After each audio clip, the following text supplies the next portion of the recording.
громовникот на течната мисла. Човекот кој што со тартот на бубамарата ја пренесуваше секоја спортска емоција во светот, легендата на македонското спортско коментаторство Златко Калински. Предпоставивме. Добар ден. Ајде, Златко, фала. Дарко, среќен роден ден. Големо фала ти. Ова е мало внимание од редакцијата на екипа.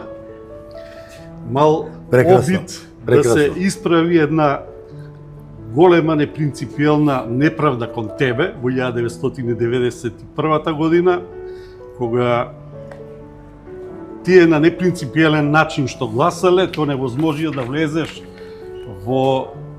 на листата на бесмртните, во куќата на најдобрите фудбалери на светот. Ја доби сребрената топка, но за нас таа сребрена топка секогаш ќе има златен сјај.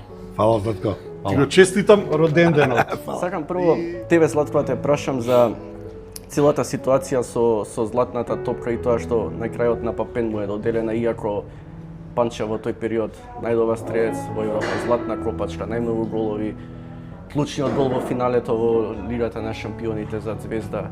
Како ти во тој период си гледал на цела оваа работа како македонски новинар кој што ја прател целата ситуација? Таа 91 година, мислам дека ќе се сложи и Дарко е врвот на неговата кариера.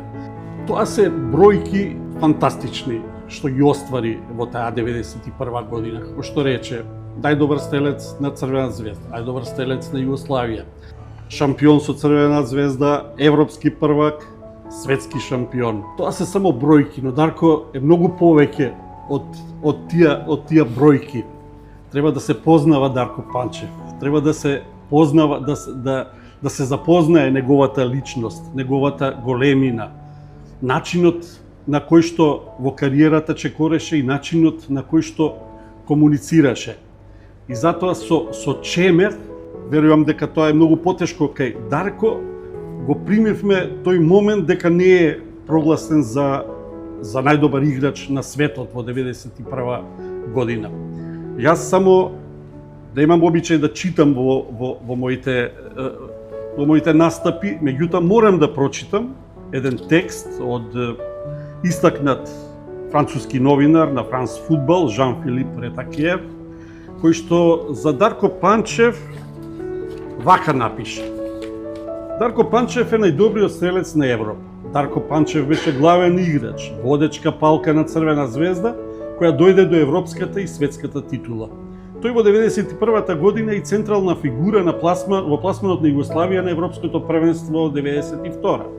Што требаше повеќе да направи за да ја освои златната топка? Тој дефинитивно заслужи посјајно одличие од сребрената топка која ја доби, а според мене и поголемиот дел на искрениот фудбалски свет за нив е убедливо најдобриот фудбалер на светот за 91 година. А ФИФА нека си води политика и понатаму.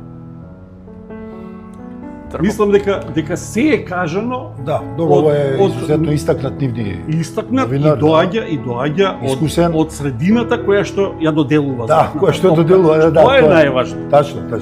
Имаше реакции, јас знам и од истакнати англиски новинари. Исто така се сеќавам дека имаше вакви слични коментари, значи беше изненадување во тој период.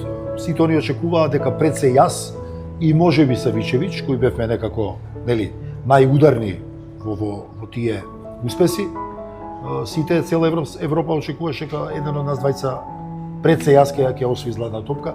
Беше големо изненадување и не случајно он рекол тука овој легендарниот новинар, водете си ја вие политиката и понатака, мислејќи веројатно и на тоа.